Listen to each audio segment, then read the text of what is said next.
On the evening of October 28, 2012, 87-year-old Barbara Howe sat at the dinner table with a friend in her house at the Mount Pleasant Retirement Village in the small town of Monroe, Ohio. As the two women began eating, Barbara's friend had a huge smile on her face. She couldn't get over how Barbara still loved to cook and how good she was at it. At 87 years old, Barbara made it a point to stay active, and she loved cooking and having people over to her house as often as she could. And when she wasn't entertaining, she loved to drive her prized red Cadillac around town and visit the shops on Main Street. At the dinner table, Barbara broke down the latest episode of Dancing with the Stars, which she watched religiously, and then also the two women caught each other up on what was going on with their kids and their grandkids. Barbara's husband had died about 14 years earlier, and since then she'd lived on her own. But her family, especially her daughters and her granddaughter Barbie, made sure she was never by herself too often. Just then, the landline phone rang, and Barbara shook her head. People calling during dinner time was so rude as far as she was concerned. But she excused herself from the table and walked into the bedroom to grab it. The person on the phone said they were working in the retirement village that evening to fix and update all of the residents' Lifeline medical alert systems. Lifeline was a device that allowed someone to push a single button in order to get medical help in case of an emergency. Everyone who lived at Mount Pleasant had one, and it had a piece of equipment connected to the phone line that sometimes required maintenance. Barbara thanked the Lifeline worker for letting her know, said she'd see them soon, hung up, and went back to the table. Barbara and her friend talked and ate a while longer, and then finished up their dinner. They made plans to catch up again the following week, said goodnight, and then Barbara's friend headed out. Barbara cleared the table and started cleaning up the kitchen right away. She'd been a neat freak her entire life, and she couldn't stand having any kind of mess or clutter in her house. When she was finished cleaning, she poured herself a glass of iced tea, walked into the living room, and sat down in her favorite chair. She put her drink down on a small table right by her chair, then she grabbed the remote and turned on the TV. But just as she began flipping through the channels, she heard a knock at her front door.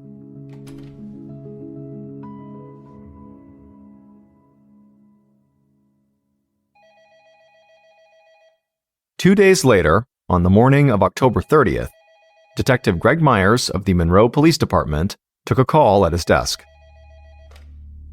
The woman on the phone quickly introduced herself as Donna Wesselman, and Detective Myers thought she sounded very frantic. Donna said she had plans to meet up with her mother, Barbara Howe, later that day, but she'd been trying all morning and she couldn't get a hold of her. And this was not normal. Her mom always answered her cell phone, or at least called back within a few minutes. Donna said she talked to family and her mother's closest friends, and nobody had heard from Barbara in over a day. And her mom was 87 years old, so she was really worried that she might have fallen down in the house, gotten hurt, and now couldn't call for help. Detective Myers got Barbara's address and told Donna to meet him there. He would do a wellness check on her mother and make sure everything was okay. After Myers hung up, he headed right out to his car.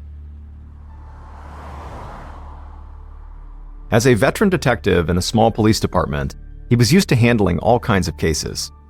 The Monroe PD didn't have things like missing persons or homicide divisions, so the few detectives on the force had to jump in wherever they were needed, including wellness checks like this one. As Myers drove past the town's quiet Main Street, he looked at all the old-fashioned shops that were all decorated for Halloween, and he thought it looked like something out of a classic 1950s horror movie.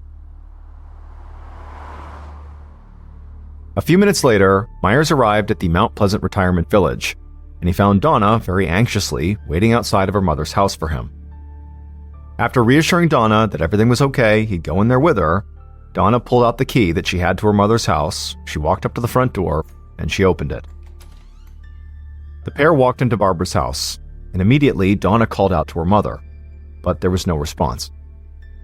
Now, at first glance, nothing looked out of place to Detective Myers. He didn't see any signs of forced entry or struggle, which made total sense, because he believed Barbara had most likely fallen or gotten hurt while she was alone at the house.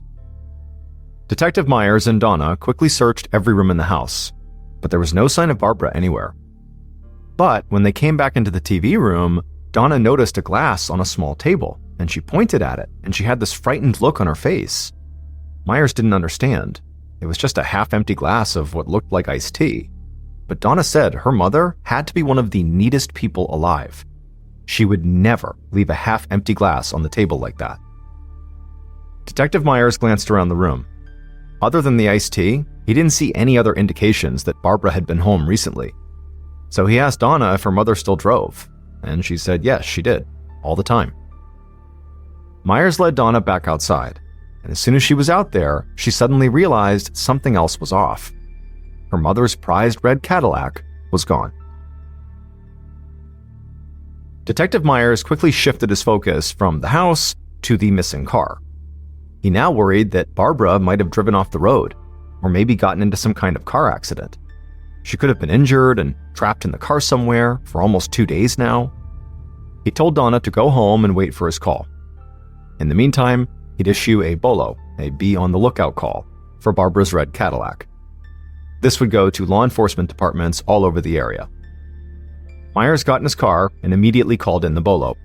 He also reached out to the Ohio State Police, because he knew his department just did not have the resources to carry out a full-scale search for Barbara.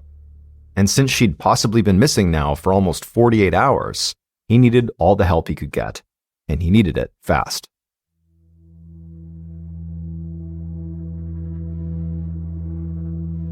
Two days later, on November 1st, Detective Myers sat at his desk, desperately hoping for some kind of lead on Barbara or her missing car. He'd stayed in regular contact with local, county, and state law enforcement agencies, all of whom were aiding in the search. But so far, nobody had found anything. He had also continued to update Barbara's daughter, Donna, about the whole situation, and he'd begun receiving regular phone calls from Barbara's granddaughter, Barbie, who was a young adult. In fact, Barbie had become kind of relentless, asking for regular updates and wanting specific details of the police search. Myers knew Barbara's family was upset and panicked, of course, and they had every right to want answers from the police. But right from the get-go, something about these calls from Barbie just seemed off to him. Still, at this point, he believed Barbara most likely had gotten into a car accident, so he didn't think too much about why her granddaughter was behaving strangely. After all, stress can make people act in all kinds of different ways. At around 1 p.m. that day, Myers' phone rang, and he finally got the news he'd been waiting for. A state police helicopter had conducted an overhead search, and they had located Barbara's red Cadillac. It was in the parking lot of an apartment complex in the town next to Monroe. Detective Myers contacted the local police from that town, and then rushed out to his car and drove over to that apartment complex. When Myers arrived, he saw local police officers already on site, waiting for him. And he also saw a man wearing a dark suit getting out of what was clearly an unmarked police car. Myers stepped outside, and the man in the suit came over to him. The man introduced himself as Agent Brian White of the Ohio Bureau of Criminal Investigation, and he said he was there to help. Detective Myers had been holding out hope that even if Barbara was hurt, he would still find her safe and relatively unharmed. But as he and Agent White walked towards the red car, they feared that that was not the situation. Because as soon as they got near the car, they could smell something. It was the smell of bleach. And Myers knew that, almost always, bleach was an indication that somebody had tried to cover up a crime. And as they got closer to the car, they saw the trunk was not completely closed, and clearly the bleach smell was coming out of there. And then, once the two officers were standing right behind the trunk, sort of wincing from the bleach smell, they looked down and saw very clearly there were long strands of human hair sticking out of the trunk. At this point, Myers and White put on their gloves and opened up the trunk. And what they found inside was somehow even more horrifying than what they had expected. They had already expected the worst. There was a deceased woman laying in the trunk, and they immediately identified her as Barbara Howe. Barbara was almost completely naked, chunks of her hair had been cut off, and there was a strange gray dust covering her body. And her head barely remained attached to her neck.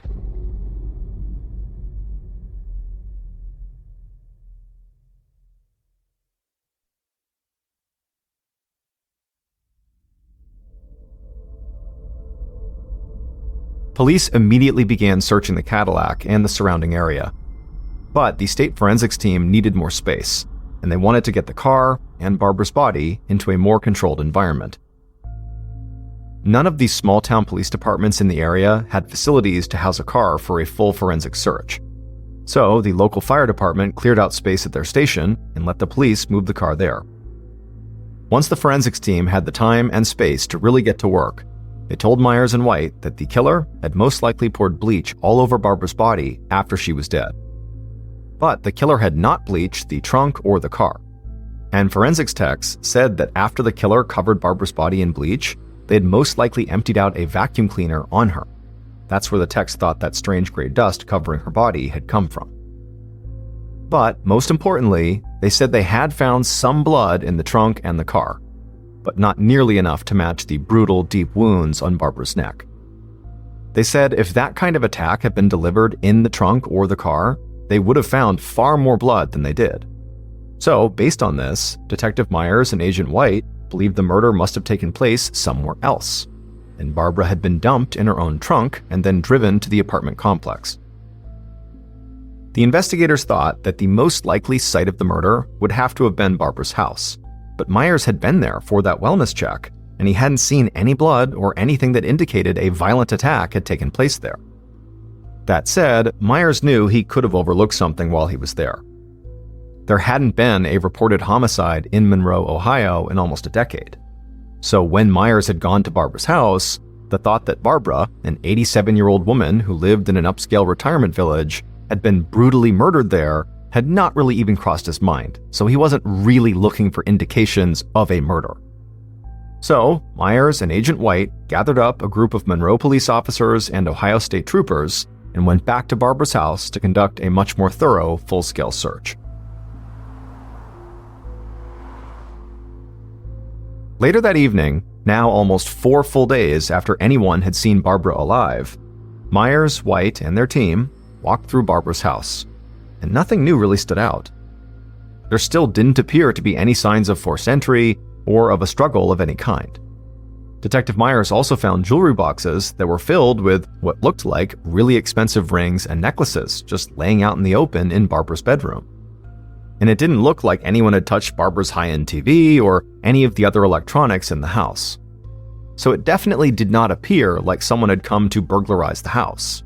And even though Barbara's daughter had talked about how clean her mom was, a glass of iced tea on a table was not enough to prove that something bad had happened there. So Myers and White started to think that they would have to expand their search across Monroe and the nearby towns in order to find the location where Barbara had been killed. But as they were getting ready to pack up and leave Barbara's house, they both noticed something at the exact same time. The heater came on in the house, and they could feel the heat coming from the floor. This meant that there were pipes under the floor that were heating the house. And they knew there had to be a way for maintenance workers to get to those pipes if they needed repairs. So Agent White called out to the team on site and said they needed to search the house for any place that might provide access to the pipes under the floor. And within a couple of minutes, a state trooper shouted for White and Myers, and they rushed through the house, and they found him inside of a utility room just off the kitchen.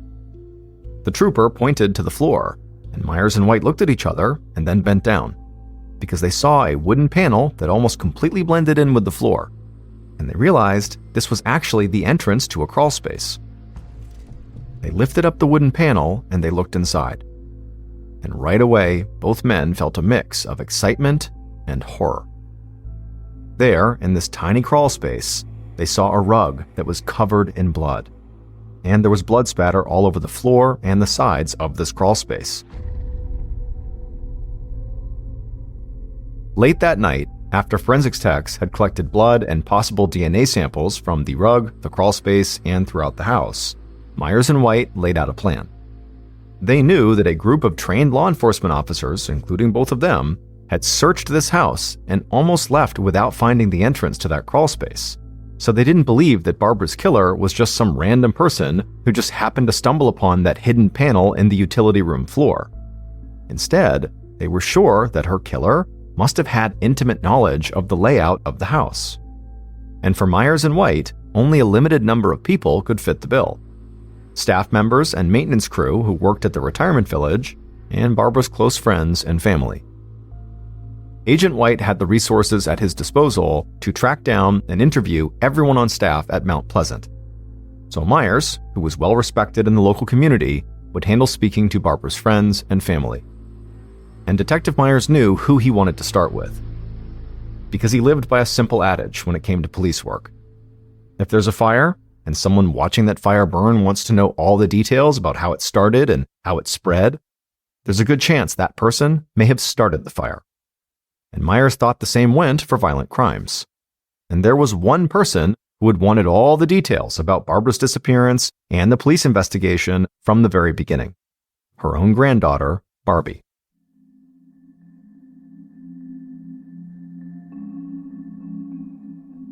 In the days following the discovery of that crawl space, Detective Myers and his team dug deeper into Barbara's life and her relationship with her granddaughter. And what they found did not really surprise them. Barbara was loved by pretty much everyone who knew her. She was smart, funny, and always looked out for other people. But hearing things like this was pretty common for police when talking to people who had just lost their loved one. But Myers got the sense that Barbara really was this kind person who had tried to take care of other people for most of her life. However, there was something else that Myers kept hearing about Barbara. She and her late husband had apparently always been great with money. So, over the years, Barbara had become extremely wealthy. And because of the type of person she was, she wanted to take care of everyone she loved after she was gone. Which meant her kids stood to inherit sizable portions of her wealth once she passed away. And also, so did her granddaughter, Barbie. And so, armed with this information, Detective Myers brought Barbie in for an interview at the police station. Barbie sat down across from Myers at his desk, and she proved to be as talkative as she'd been every time she'd called him about the investigation. Over the course of this conversation, Barbie communicated to Myers that she loved her grandmother. But she also communicated that she was having some money issues. She told him that she really had to work hard just to pay her rent and cover her bills. Now, on the surface, that did not seem particularly strange to Myers. Barbie came off like a lot of young people do who were living on their own for the first time. But there was also something that Myers could not quite figure out. Barbie still seemed like she wanted to know everything about the investigation, and Myers honestly couldn't tell if this was because of some morbid curiosity, if it was nerves, grief, or if she really was the arsonist watching the fire she had set. So, eventually, he told Barbie that the best way she could help the investigation would be to provide a DNA sample. And Barbie said yes, of course. And so Myers had an officer swab her cheek to get the sample, and then after that, he let her go. Part of Myers didn't want to believe that someone could do something so horrific to their own grandmother. After all, Barbara hadn't just been killed, she'd been brutalized.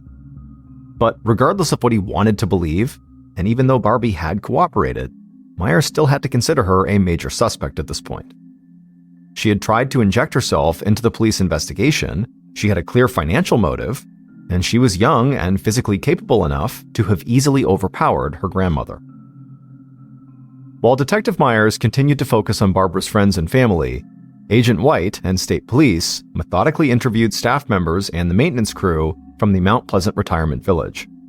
And they also tried to collect voluntary DNA samples from as many employees as they could.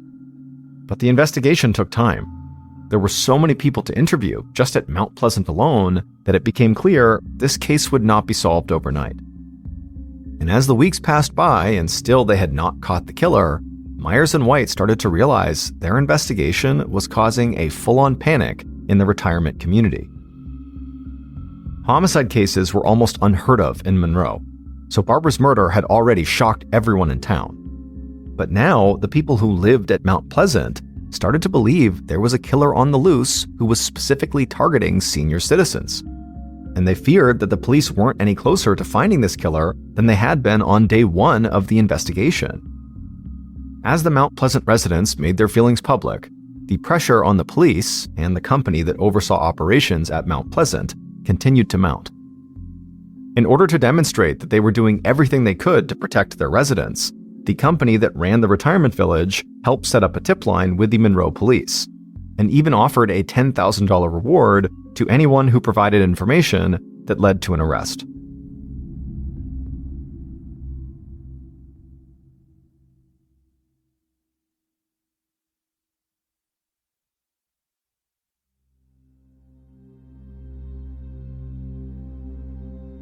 On December 7, 2012, so almost a month and a half after Barbara's murder, an officer ran into Myers' office with an excited look on his face. The officer told him there was someone on the tip line, and this guy had a bizarre story that Myers needed to hear right now. And so Myers picked up the tip line, and he heard the sound of a man who had a strong Kentucky accent. The man told Myers that he had no idea if his story would actually help the police, but something had happened over a month ago that he just couldn't shake. The man said that he lived in a small Kentucky town about 150 miles away from Monroe. And not long after Barbara Howe's murder, his brother, a man named Danny French, had come to see him. And Danny had acted really strange, almost like he was saying goodbye for the last time. Now, this conversation with his brother had been disturbing enough on its own, but it was not why this man had called the tip line. The reason he had called the tip line was there was something else about his brother that was off when he had come to say this goodbye.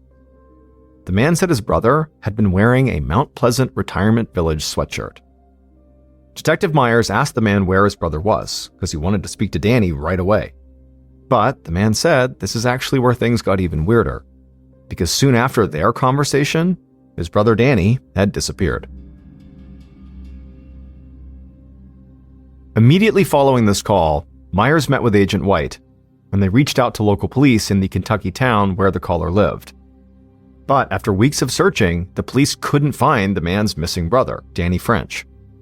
But then, on January 18, 2013, so 2.5 months after the murder, Detective Myers got a call from the cops in Kentucky.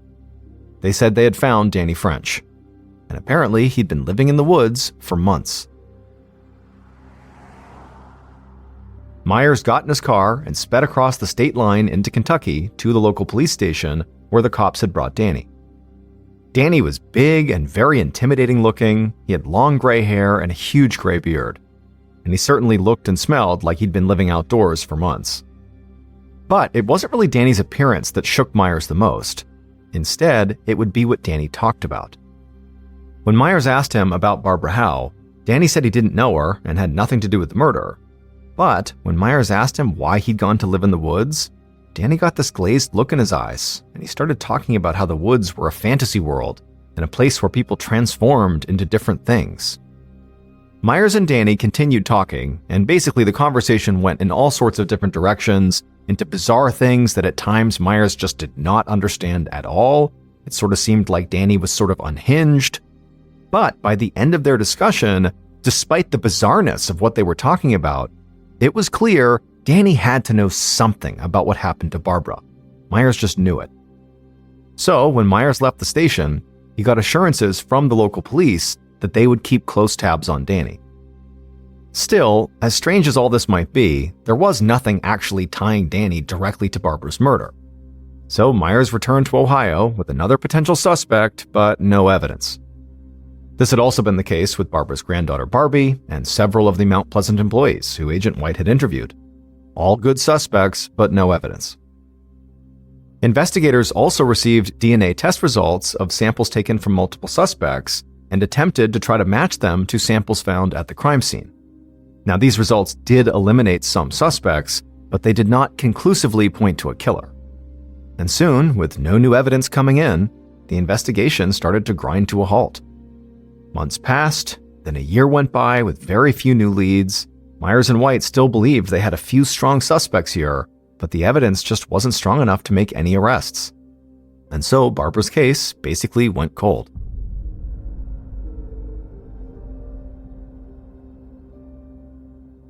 Fast forward to October of 2014, 2 years after Barbara's murder. Detective Myers sat in his office at the Monroe police station working on a different case. Now, he'd not given up on finding Barbara's killer, and both he and Agent White had continued to follow any potential leads. But Myers still worked for a small department, and so other cases did need his attention. Just then, Myers heard someone yelling his name, and then he looked up to see an officer rushing into the office with a grin on his face, and he handed Myers a piece of paper. Myers looked at the paper and saw a bunch of dates, times, and some handwritten notes, and then he asked the officer, what is this? Why are you so excited about this? And the officer said a lead in the Barbara Howe case that Myers had asked him to pursue had paid off. And this sheet of paper was a copy of the schedule that Barbara's cleaning woman had kept. Myers looked down at the schedule, and now that he knew what it was, his eyes suddenly went wide. He told the officer to find this cleaning woman and bring her in right away. He would have to ask her some questions, but Myers was now positive that this schedule finally made it clear who killed Barbara.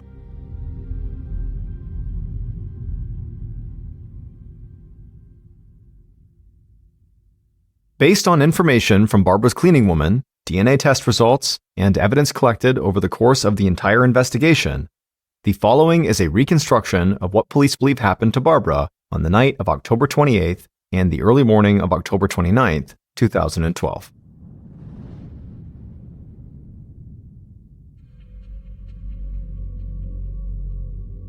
The killer sat inside of their parked car, staring out at the homes that lined the quiet streets of the Mount Pleasant retirement village. The killer glanced at the clock. They knew Barbara was expecting them any minute, so it was time to move. They grabbed a stun gun sitting on the passenger seat and then stepped outside. The killer held the stun gun behind their back as they approached Barbara's house and then knocked on the door. Barbara opened the door, and the killer smiled and followed her inside. Barbara walked through the house towards her bedroom, and the killer stayed right behind her. And at some point, they raised the stun gun, pressed it to her back, and pulled the trigger. Barbara immediately felt an electric shock. She screamed, she convulsed, and fell to the floor. But to the killer's complete surprise, Barbara remained conscious, and she was trying to get back onto her feet. So the killer leapt on top of Barbara and hit her in the head, and then strangled her. Eventually, Barbara passed out. The killer stood up and picked up Barbara off the floor. She didn't weigh very much. The killer then carried her through the house into the utility room near the kitchen. They laid her on the floor, reached down, and pulled up the wood panel that hid the crawl space. Once it was open, the killer picked up Barbara and dropped her into the crawl space. And then they just stood there for a minute, thinking. After a little while, the killer simply walked out of the house, leaving the door unlocked behind them. They got in their car, drove off, and parked on a nearby street, where they could still see the Mount Pleasant retirement village. And the killer just sat there in their car and waited. Hours later, after midnight, the killer saw that almost all the lights in the retirement village had now gone off. It seemed like most residents were now asleep. So, the killer grabbed a long, sharp knife they had left on their floorboard, stepped out of their car, and quickly walked back to Barbara's house. The killer walked inside and went right to the crawl space. They looked in, and Barbara still lay there. She was unconscious, but breathing. The killer got on the floor, leaned down into the crawl space, grabbed Barbara by the hair, and slit her throat. Blood splashed onto the walls of the crawl space, but the killer didn't stop. They kept slicing and cutting Barbara's neck until they had almost decapitated her. Finally, the killer relented and stood up. They grabbed a small rug from the kitchen and slid it into the utility room. They reached down, lifted Barbara out of the crawl space, and dropped her lifeless body onto the rug. But as they did that, they realized that drool from their mouths had dripped and fallen into Barbara's hair. So they took the bloody knife and cut off that chunk of her hair. Then, for the next several minutes, the killer remained in the utility room with the body, living out their wildest and most grotesque fantasies. But at some point, the killer panicked, as if they had just realized they might be leaving traces of their own DNA on Barbara's body. So they ran to the cabinet under the kitchen sink and grabbed a bottle of bleach. Then they ran back to the rug, took off Barbara's clothes, and poured the bleach all over her. Then they grabbed a vacuum cleaner that was in the utility room, opened up the bin, and dumped the dust onto Barbara's body. Finally, the killer grabbed Barbara's keys from the kitchen counter, rolled her up in the rug, and then carried her outside. In the darkness, the killer used the keys to pop open the trunk of Barbara's Cadillac. They dumped her body inside the trunk, but kept the rug. They slammed the trunk door, not noticing part of Barbara's hair was sticking out and that the trunk did not close all the way. The killer ran back into the house, threw the bloody rug into the crawl space, and covered the space up with the wood panel. Then they ran back outside, locking the door behind them, got into Barbara's car, and drove to an apartment complex in a nearby town. Once there, they abandoned the car and walked down a dark street to a large store that was open all night. From there, they called a cab, got a ride back to a spot that was not far from where they had left their own car. They walked back to their car, got in, and then sped across the state line into Kentucky.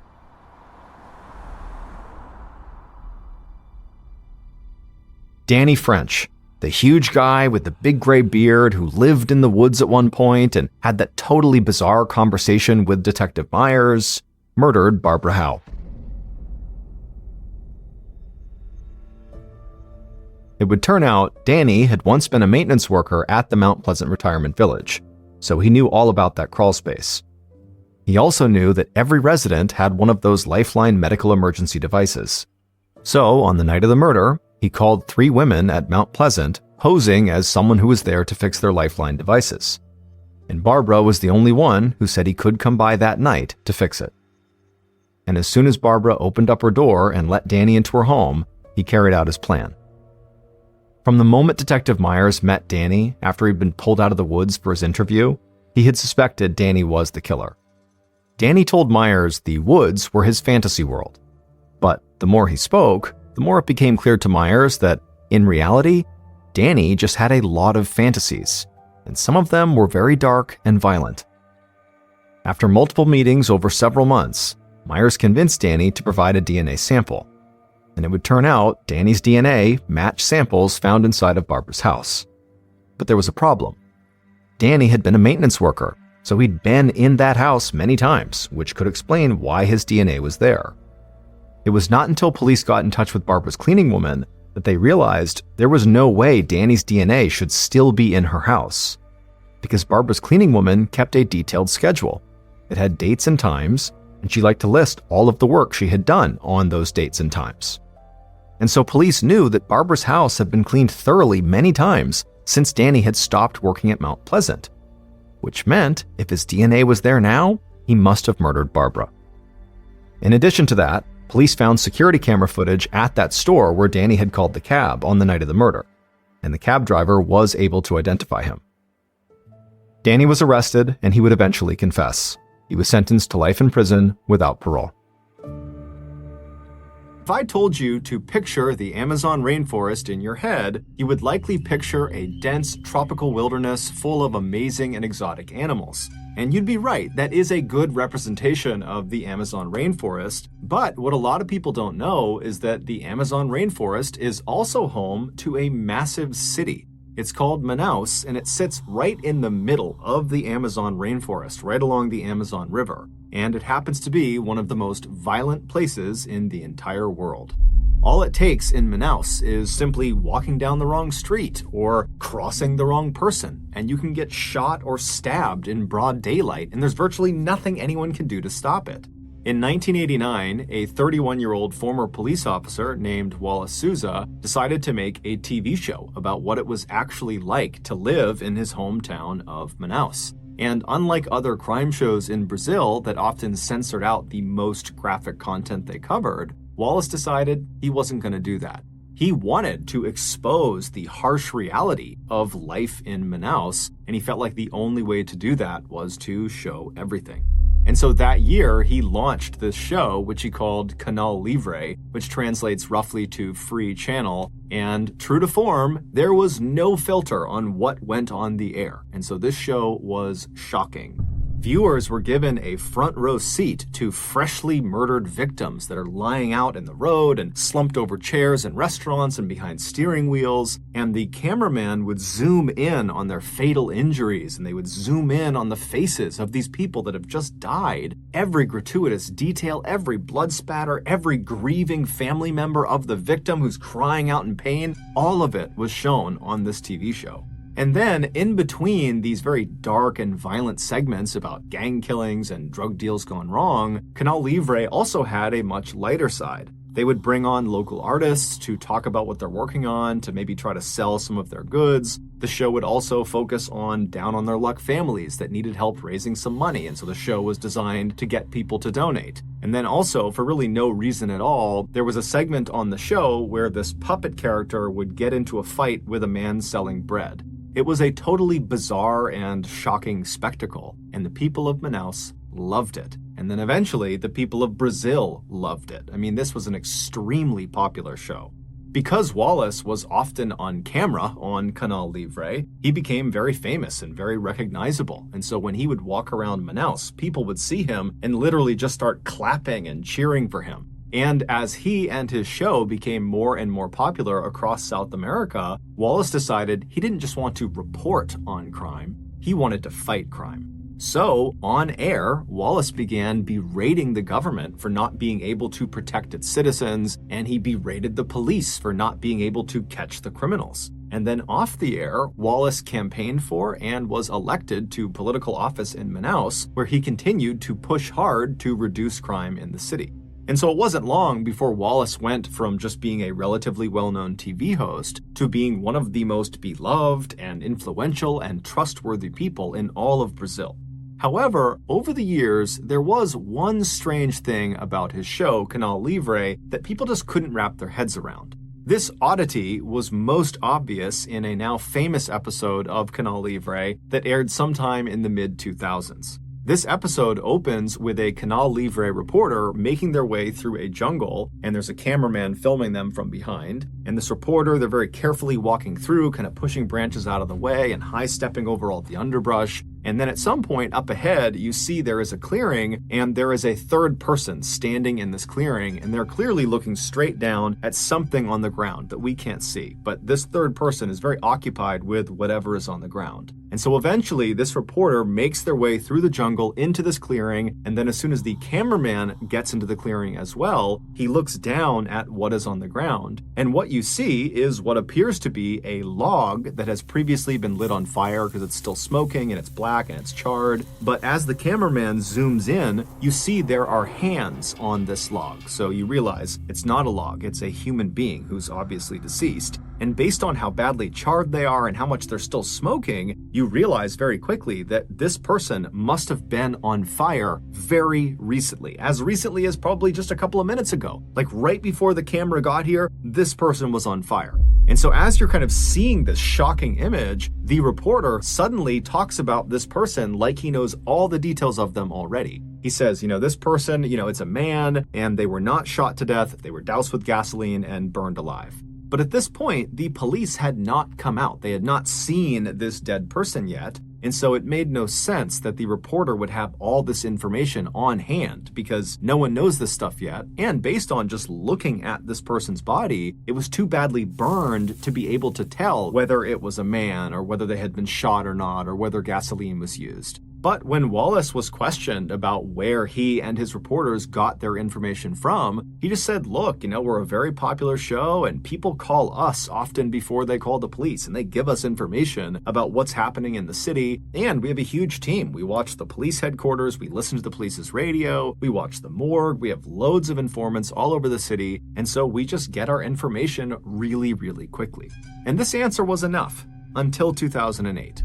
That year, in October, the police arrested a former Manaus police officer who just went by the name Moa, and they accused him of 9 murders. And so they throw him in jail. But Moa, despite the seriousness of the charges against him, seems totally unfazed. It was obvious he had some sort of powerful connection outside of prison, some person or some entity that he fully expected was going to, at any moment, swoop in and magically get him out of prison. But that didn't happen. Moa just continued to sit in jail, and at some point that began to sink in that he was kind of on his own, and so he began to talk. And the story he would tell would shock Brazil. Moa would admit to having killed some people, but he would tell police, look, I'm just the assassin. The person who hired me for these killings is Wallace Souza.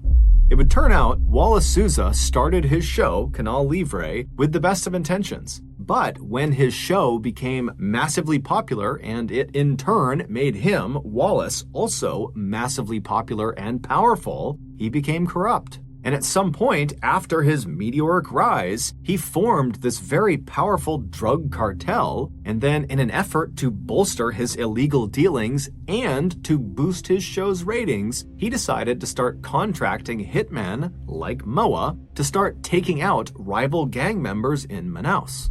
And he would tell the hitman how he wanted them killed and where he wanted them killed and at what time. And then after the hitman agreed to do this, he, Wallace, would go tell his camera crews exactly where to go and at what time so that they would be arriving at the murder scene literally right as it was happening or right afterwards, allowing them the opportunity to get all the gory footage before anybody else. It would take the police a year to finally compile enough evidence to charge Wallace with murder, but they would do it in October of 2009, and eventually Wallace would turn himself in. However, he denied everything. And then before he went to trial, he would die of a heart attack in prison. And so we never actually got to learn the full extent of what exactly Wallace Sousa had done, how many people he had assassinated, and how many of them were shown on his TV show. But we do know that at least 3 of his assassination victims were shown on his TV show, one of them being the person that was found out in the jungle. They really were a man. They really had not been shot. They had been burned alive with gasoline at Wallace's discretion. But in the end, the person who paid the highest price for the Canal Livre killings was Moa, the hitman who blew the whistle on what was going on with the show.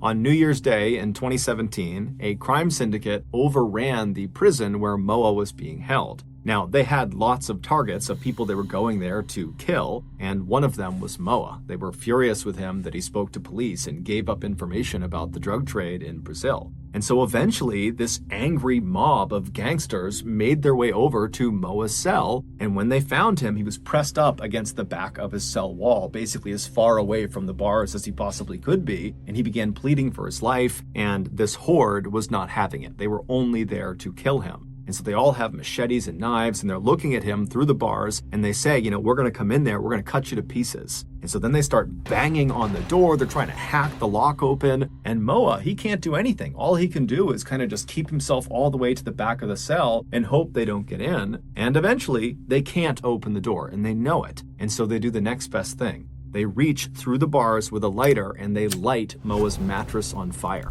And so Moa was trapped. He had nowhere to go, and so eventually the fire reached him and he burned alive.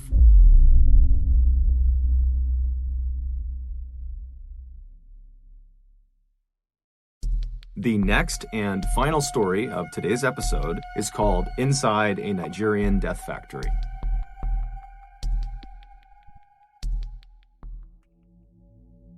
In Nigeria, motorcycle taxi drivers are called Okadas, and in Ibadan, which is one of Nigeria's biggest cities, home to 3.5 million people, there are a lot of Okadas. However, despite their massive numbers, these Ibadan Okadas are actually a fairly tight-knit community made up primarily of young men. And so in early 2014, when 2 of these Okadas went missing, the community immediately found out about it and was really concerned. And when the police did not appear to be doing much to actually go out and find these 2 guys, the community of Okadas decided to launch a search of their own. Basically, as they went about their day, driving around the city, dropping fares off, all of these Okadas would be going down side streets and looking in back alleys and checking all over the city for their missing members. But despite their best efforts, they never could find them. Then, on March 22nd of that year, a 3rd Ibadan Okada vanished. He was a young man named Lanre Sidiku, and unlike the other 2 riders who went missing while they were at home, Lanre went missing while he was working.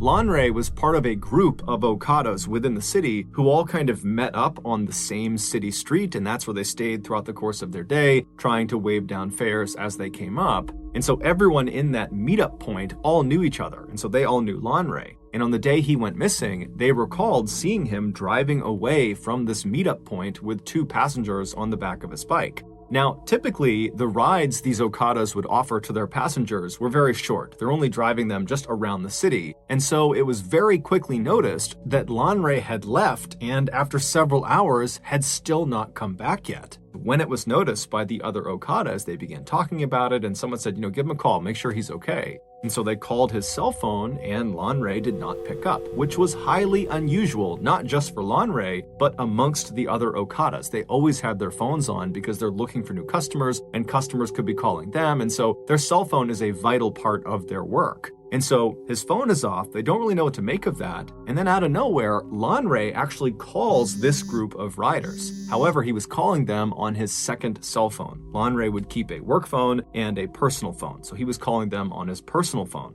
And so when this other Okada answered the phone and heard Lanre's voice, he put the phone on speaker so the others who were concerned could hear what was going on. And what they heard was Lanre, totally hysterical, screaming into the phone that he needed help. He said that he and 8 other people he was with, who he didn't even know, had been kidnapped, and their kidnappers had brought them to this underground prison cell. They couldn't see anything, but they could hear people walking above them. Lanre also explained that when they had been kidnapped, the captors had taken all of their belongings, but they hadn't recognized that Lanre had this secondary cell phone, which is why he was calling from it. And so in between Lanre's frantic descriptions of what was going on and what had happened to him, these Okadas that received this call, they can hear in the background these other 8 people that are with Lanre in this underground cell screaming out as loud as they can, probably to get the attention of someone, anyone who was above ground who might be able to come down and save them. And so these Okada riders who are getting this call from Lanre, they're horrified, and they're trying to calm Lanre down so he can explain where he is so they can go find him. And finally, Lanre, he does compose himself, and he gives them really specific directions to this footpath that led into the Soka forest where he said he had been taken. The Soka forest was a very dense stretch of wilderness right on the outskirts of Ibadan. Lanre would tell them that he had no idea where specifically in the Soka forest he was. However, he said, if you just keep walking on that path, eventually you'll hear us calling out from underground and you can come and save us. And so as the riders turned on their bikes and they got ready to head out and go rescue their friend, they told Lanre to stay on the line. Let us keep talking to you until we find you. But as they're telling him that, his phone abruptly cuts out. And then when they tried calling him back, his phone was off. About 40 Okadas from Lanre's meetup spot took off together and sped down city streets until they hit this major highway that would take them out of the city. And then once they were out of the city, they went down this other road that brought them right towards the Soka forest. And then as this road put them right up against the tree line on their left side of the Soka forest, they all began looking for the 2 burned out cars that Lanre had said marked the beginning of this footpath they were looking for. And so sure enough, they find these burned out cars, they park all their bikes off on the shoulder of the road, and they quickly realize that this really is a footpath only. There's no way they can get their motorcycles onto the path, not only because the burned out cars are blocking their way, but because the path itself is so overgrown with vegetation. I mean, they can barely see the path, let alone drive something through it. And so the men leave their bikes by the side of the road, and then unarmed, they walk past the burned out cars onto this path, and then because it was so narrow, they had to walk more or less in a single file line into the Soka forest. And so as these men are basically marching into the woods, they're not making any sound, because again, they're trying to listen for the sound of their friend and the other people that have been taken captive somewhere underground. And so they're silently marching through this forest when all of a sudden, the guy at the front of the line thinks he hears something way up ahead. And so he holds his hand up to stop the line, and they all stop and they're trying to listen. And then all of a sudden, about 50 feet ahead of them through the trees, this man they didn't recognize suddenly jumped out from behind a tree. He yelled something at them, and then he raised his gun and began firing in their direction. The 40 Okadas immediately turn around and just sprint back down the path, right back out to the road. They hop on their bikes and they peel back out towards the city. When they finally get back to the meetup spot they had all originated from, they realize they can't just leave Lanre and the other people he was with out to dry. They have to go back and rescue them.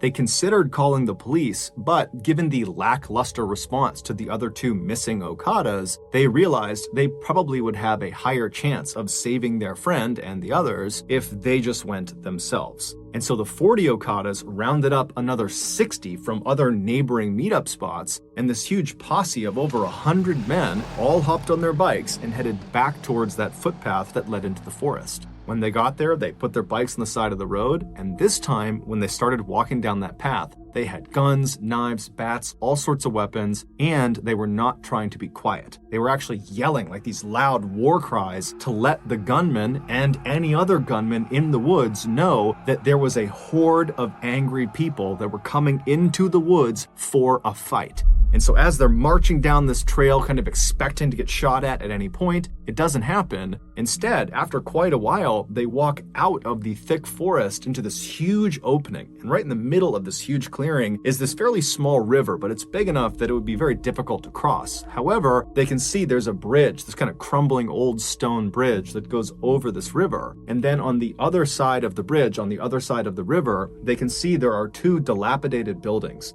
The one that is closer to the bridge is this small black shack that has a window looking out towards them. And from their perspective, they're maybe 100 feet away from this shack. They can't tell if anybody's inside of this building. And then the other building was much bigger than the shack. It was this huge kind of broken down warehouse that had big, tall cement walls. And then all around it was this huge chain link fence with barbed wire wrapped around the tops. And so this huge posse of Okadas, they come storming out of the forest and they run over to that bridge, which is the one way across. And as they get on the bridge, they're kind of scanning the two buildings. They're not seeing anybody. And then one of the men, they look down underneath the bridge and they actually see Lanre's motorcycle. It's lying on the banks of this river, kind of tucked up underneath the bridge as if someone had stolen it. And so everyone already knows Lanre is somewhere over here. We're going to go find him. And so the men, they get over the bridge, they go to that first building, that black shack, and they open up the door. It's a plywood door, and there's no one inside. But the shack is literally stuffed full of hundreds and hundreds of articles of clothing and shoes. And so after kind of looking this over and not really sure what to make of it, the posse moved on from the black shack and made their way up to the fence right in front of this huge warehouse. And when they reach the fence,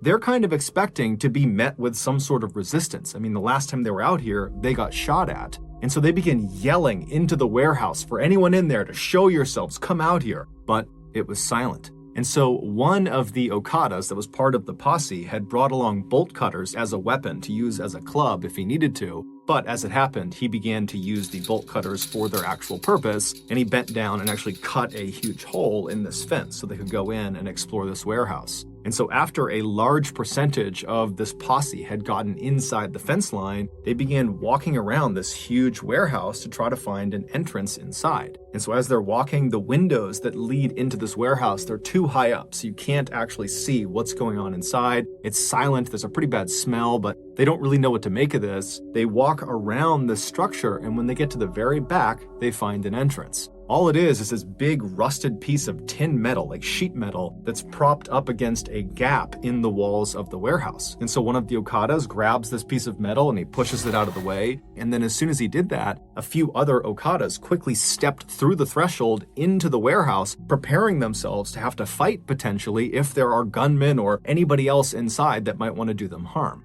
But as soon as they see what is inside of this warehouse, they immediately lower their weapons and just stare in abject horror.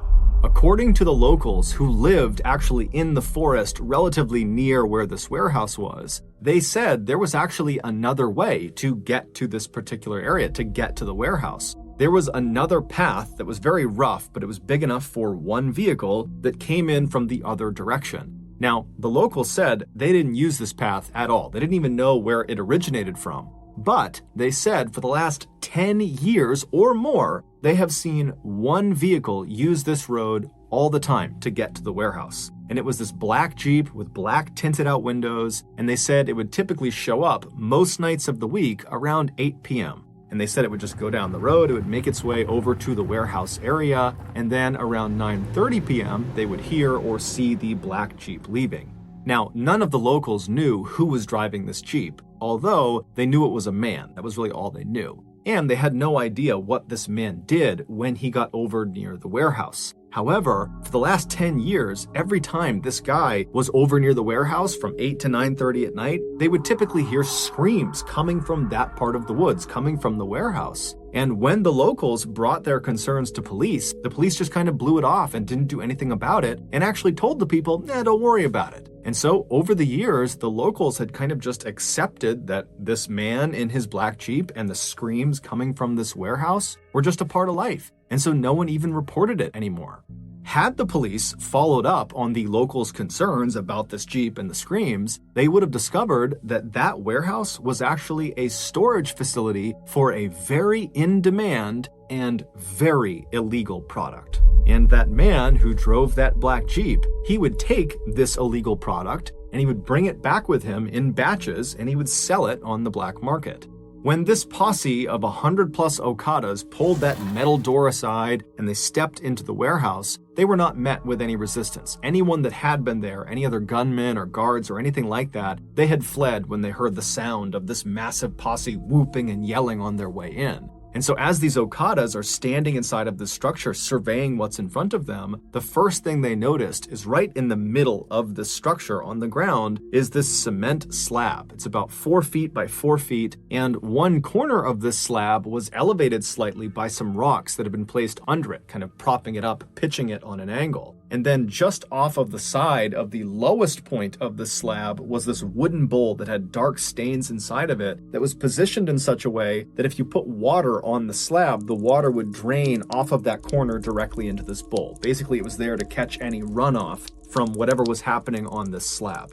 Around this cement slab, all over the dirt floor, were bones, some with meat on them. And then beyond the bones and beyond the slab, all around the perimeter of the inside of this building were extremely malnourished, catatonic people chained up to the walls. These people were the highly in-demand, highly illegal product. More specifically, their body parts were the product. In Nigeria, a stunning number of people believe that certain magic potions and charms will grant you wealth and success, and in some cases, infinite life. But the catch is, the herbalists who will perform the magical rituals and give these potions and charms to people that pay for them, they often require human body parts for them to work. And so human body part factories, like this warehouse in Soka Forest, were established in order to meet the high demand of people that needed these parts. And so the way it's believed it worked at the Soka Forest warehouse was the man in the black Jeep. He would get orders from people that wanted specific body parts for their magical potions and charms and whatever else they needed, and he would make a list of those parts, and then at 8 p.m. he would show up at the warehouse and he would communicate with the people that worked at that warehouse, and they would determine out of all the captives they had who had the parts they needed, and then after figuring out which captives were going to be used that night, they would go into the main section of the warehouse, and one by one, they would unchain these people, they would drag them to the center of the room, and in full view of all the other captives, they would put them on the slab, known as the slaughtering slab, and they would hack off the required body parts and would bag them up, put them in coolers, and then the man with the black Jeep, he would take those parts and he would leave, and then the person who's just been butchered, if they were still alive and might have a chance of surviving, they'd just be brought back to the wall and chained up again. If they did not have a good chance of survival, then they'd be brought to the very back of the warehouse in the back rooms where they would be discarded. Now, the means of execution varied, but in the back rooms of this warehouse, they found a makeshift guillotine, which cuts off people's heads, and they also found a large crocodile that was chained up. And so it's likely that those were at least two of the methods used to discard of the people they could no longer harvest organs from. After the Okadas kind of broke out of their initial shock of what they were seeing inside of this warehouse, they went around and began freeing people that were still chained up to the walls. And in total, there were 23 people that were still barely alive, still inside of this warehouse, but none of them were Lanre Sadiku. And then after checking all of the dead bodies and body parts that were inside of the warehouse and then also right outside, where there were a number of shallow mass graves, they couldn't find Lanre amongst them either. And so this huge posse began looking all over the property for an entrance to this underground prison that Lanre had described being in.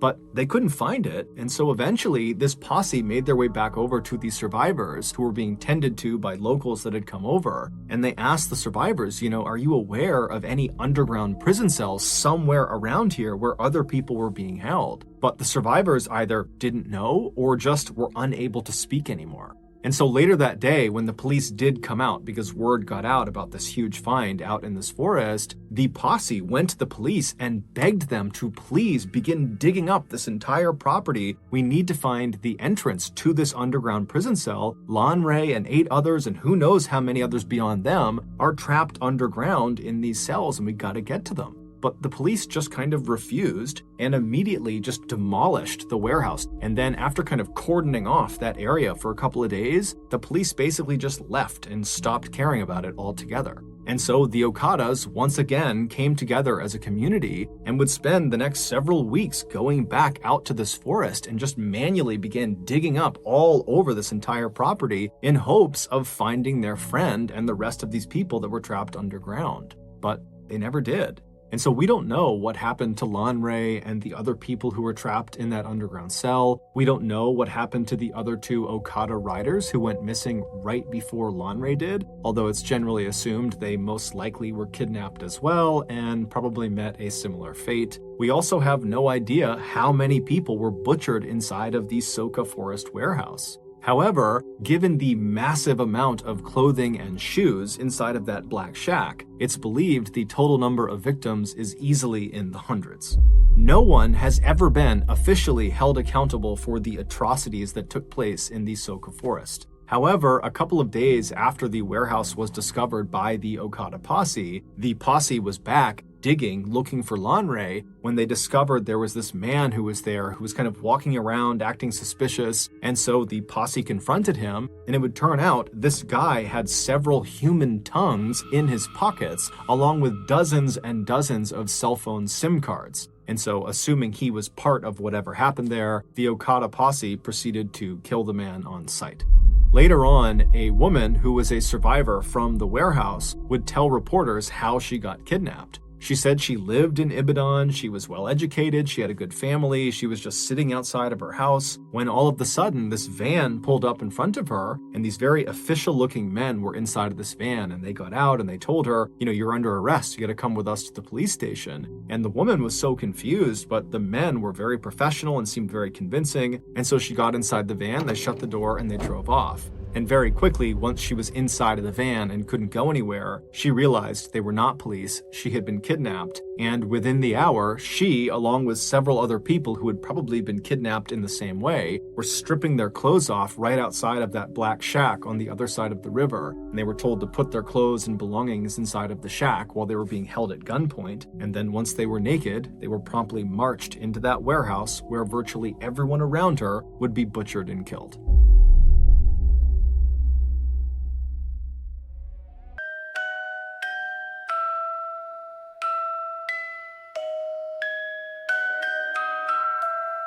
The gears keep turning, they never sleep. In the silence, their whispers creep.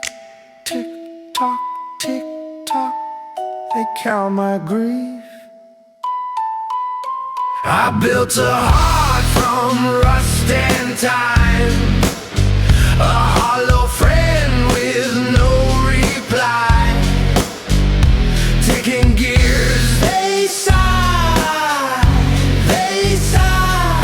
lonely hands reaching. Thank you for listening to the MrBallen's podcast. If you got something out of this episode and you haven't done this already, please offer the 5-star review button a free acupuncture session, but once they're lying down, give them a full body allergy test. Also, please subscribe to the MrBallen's podcast on Spotify, Apple Podcasts, Amazon, Google, and anywhere else you get your podcasts. This podcast airs every Monday and Thursday morning, but in the meantime, you can always watch one of the hundreds of stories I have posted on my YouTube channel, which is just called MrBallen. If you want to get in touch with me, please follow me on any major social media platform and then send me a direct message. My username is just @MrBallen, and I really do read the majority of my DMs. Lastly, we have some really cool merch